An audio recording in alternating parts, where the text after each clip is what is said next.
Ngayon naman, i-try natin siya on-road. Let's go! So siguro napapansin nyo, kahit ganong konting lubak lang, very smooth yung takbo niya. And ang advantage ng EV talaga is acceleration. So itong dala natin na rear-wheel drive, yung 0 to 100 niya is around 10 seconds. So yung torque nitong dala natin na rear-wheel drive is 220 Newton meters. Pero yung maximum speed niya is 150 kph. Ang importante is kaya mo bang mag-overtake at hindi ka mabibitin. So kahit 80 kph yung takbo at kailangan mag-overtake, kayang-kaya actually nitong EV natin, no? So ngayon nasa 37 tayo. Pag sinagad natin acceleration, meron pa rin siyang hatak. 'Di ba? Ramdam mo? Parang spaceship.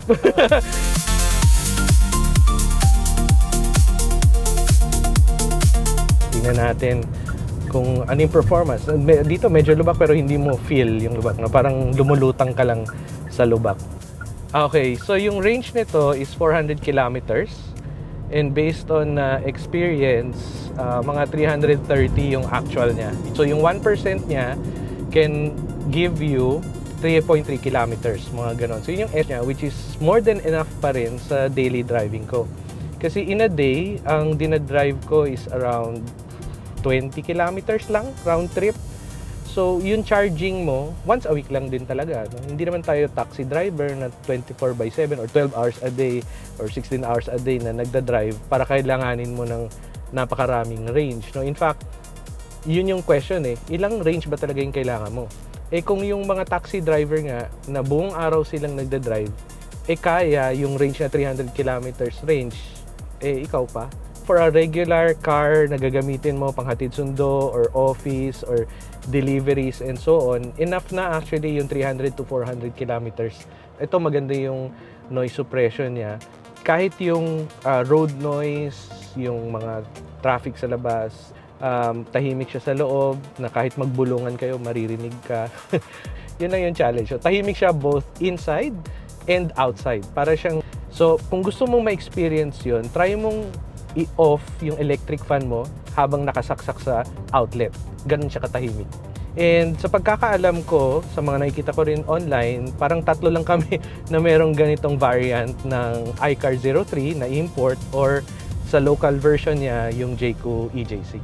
Okay, so merong instance, no, makikita nyo rin yun sa vlog natin sa kuyaev.com na dumaan ako sa baha. Yun naman, hindi ko talaga pinlano yun. No choice ako dun na kailangan kong pumunta from Buendia, Taft, papuntang BGC. So, malakas yung ulan, hindi ko alam na binabaha yung area na yun. Pagtawid ko from SLEX towards Chino Roses ba yun, na street, baha sa Makati. And itong EV natin, ang wading depth niya or yung kaya niyang daanan at baha is 600 millimeters. Hanggang tuhod yung dinaanan natin. And pagdaan natin doon, walang problema, no? Nung nagpa-PMS tayo, wala silang nakitang issue, wala silang nakitang problema. And actually, yung EV, mas safe siya pagdating sa baha.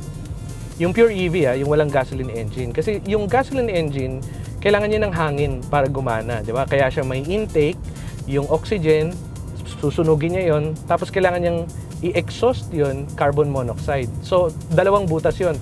Isang papasok, intake, tsaka isang butas palabas, exhaust. Yun yung mga pwedeng pasukan. Pero sa EV, ang kailangan mo lang is battery na selyado, motor, electric motor na selyado rin na directly nakakabit doon sa axle ng gulong, at yung wiring na selyado rin, no? In fact, waterproofing niya, I believe is IP67. So, in terms of waterproofing, mas matindi ang pure electric vehicle. Battery natin, so far, ang pinakamababang na drive ko na tumatakbo pa rin siya is hanggang 7% battery. And yung 7% na yon, di ba, times 3.3 kilometers, more than 20 plus kilometers din yon. So, pwede kang pumunta from Pasay to, I don't know, Cubao yata, parang ganun, 20 kilometers ba yun? At pabalik pa siguro. Yeah, meron lang din na ibang EVs na sabi, kapag bumaba ka ng 5%, no? Tapos pinark mo yung EV mo at tinry mong patakbuhin siya ulit, hindi na siya tumatakbo. Parang safety feature daw yata ng EV yon. Hindi ko pa siya na-experience at parang ayaw ko na rin siyang itry.